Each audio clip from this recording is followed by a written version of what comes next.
It's good to have you join us on another fresh episode of Just Nigeria, brought to you by the BBC and Channels Television. Here we track stories on social media and dissect them. I am Ayuba Ilya. And now to our top story. It goes without doubt that the informal sector is the engine room of Nigeria's economy.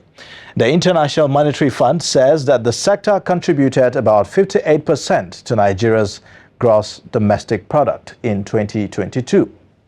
But this critical sector is burdened by many factors that are fast bleeding it to death. In this story, Just Nigeria's Mercy Frank brings us the realities of real players in the sector and engages experts on what needs to be done to help them thrive.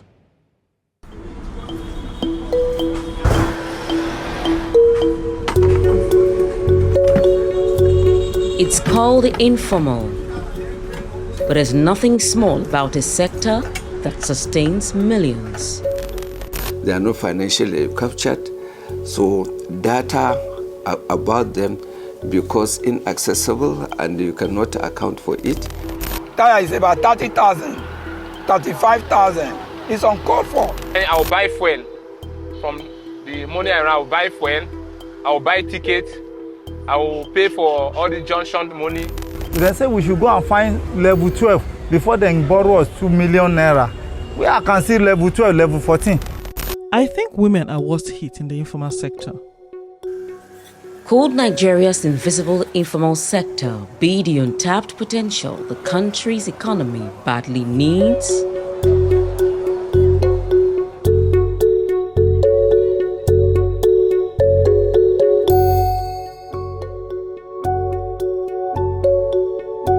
The International Labour Organization reports that out of a global workforce of 3.3 billion people, more than 2 billion are employed in the informal economy.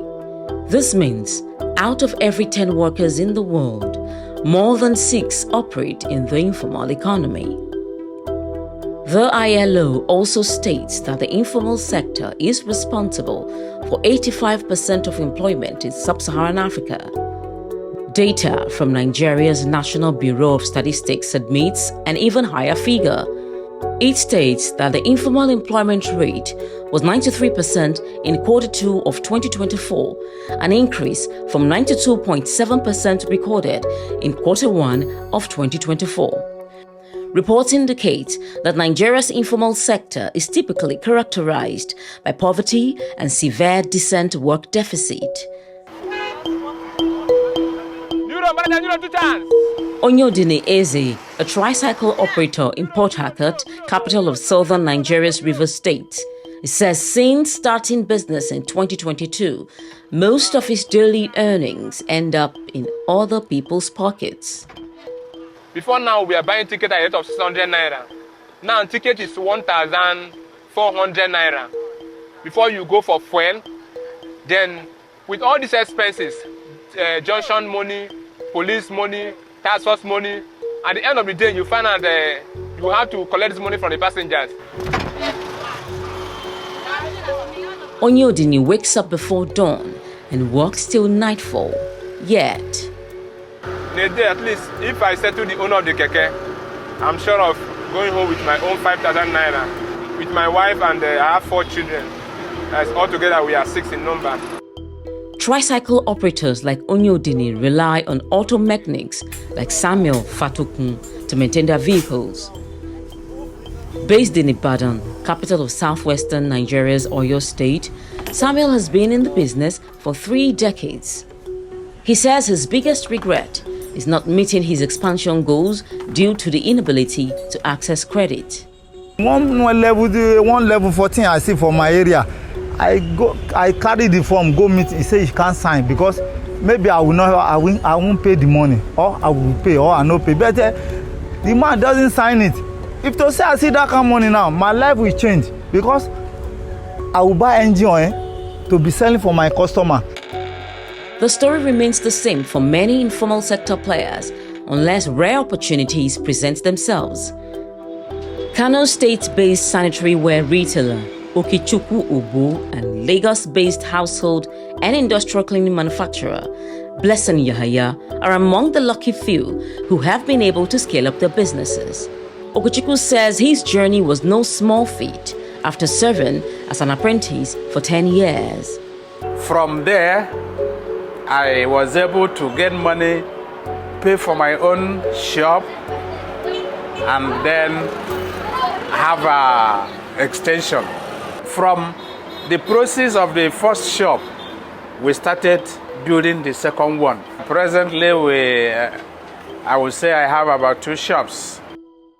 For Blessing, access to a grant was the oxygen her almost lifeless business needed. So I had information that there will be a training in MRDC. So I joined the class, and after the class, everything turned to be wow for me. I was given a mixer of worth 150 liters, and it was a very massive mixer. So I took it home with joy and happiness, and the first time I tried to make 50 liters, I did it, and the outcome was nice, and later I began to make in higher volume.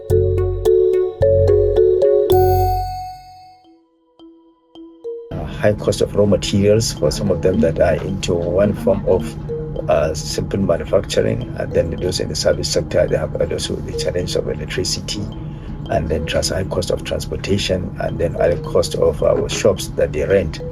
And then also they have harassment by government officials, and then asking them for levies and charges that are on the high side. But when we analyzed, we realized that some of the taxes they are paying are not from government side. Overtaxation obviously can lead to people deciding that it is too expensive to do business and close their businesses. And then we also have the policies of somersaults in various parts of the nation. Access to finance would be the long term of the finance that's given to them, the collateral, and also the interest rates. The Bank of Industry, a key player in Nigeria's economic landscape, recognizes the vital role of the informal sector. Acknowledging the sheer weight of the informal economy, the Bank of Industry asserts that an undeniable truth is that any notion of economic development in the country is one that hugely depends on the state of affairs in the informal sector. A February 2024 report on the bank's website showed that they are administering the Presidential Conditional Grant Scheme, a significant 50 billion naira investment in nano businesses, providing 50,000 naira grant to 1,000 beneficiaries across Nigeria. However, finding clear public accessible data on the bank's historical support for this vital segment beyond this current scheme is elusive. Repeated efforts by GIST Nigeria to secure interviews with officials of the bank were abortive.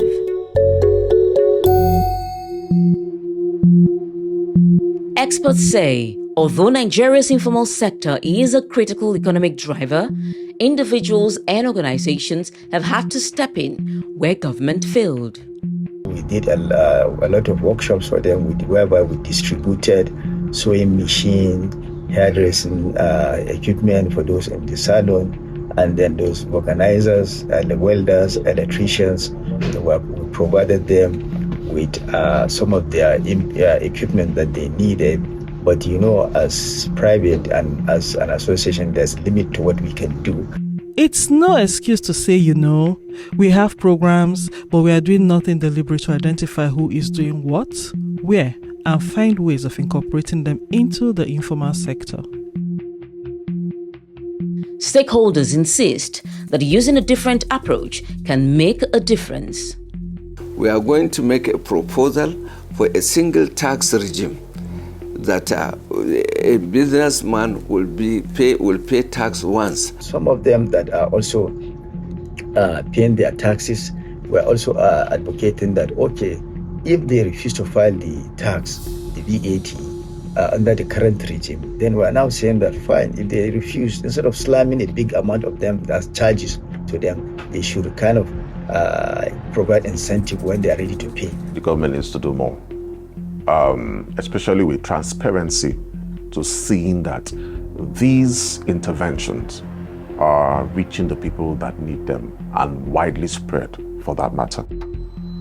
Nano business owners like Onyodini, Samuel, Okechukwu and Blessing said the question isn't whether Nigeria's informal workers will keep going. The real question is, when will Nigeria start working for them? Mercy Frank, Gist Nigeria. Be part of this conversation. Tweet at us at Gist Nigeria TV. We would like to hear from you.